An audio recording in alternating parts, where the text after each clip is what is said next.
শুধু হক কথাটা উচ্চ স্বরে বলতে পারো না,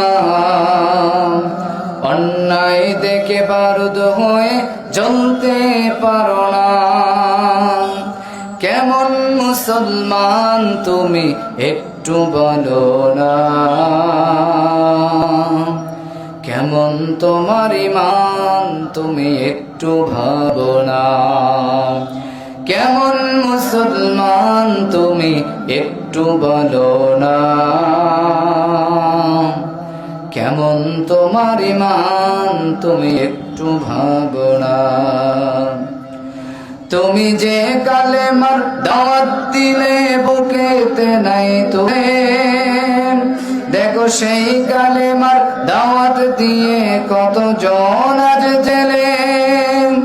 তুমি যে কোরআনের ওয়াজ করলে হাদিয়া তোহফা মেলে, দেখো সেই কোরআনের ব্যাখ্যা লিখে কেউ ফাঁসিতে ঝরে। তুমি দুনিয়ার মোহে জীবনের মায়া ছাড়তে পারো না, প্রভুর রাহে প্রাণ বিলিয়ে দিতে জানো না। কেমন মুসলমান তুমি একটু বলো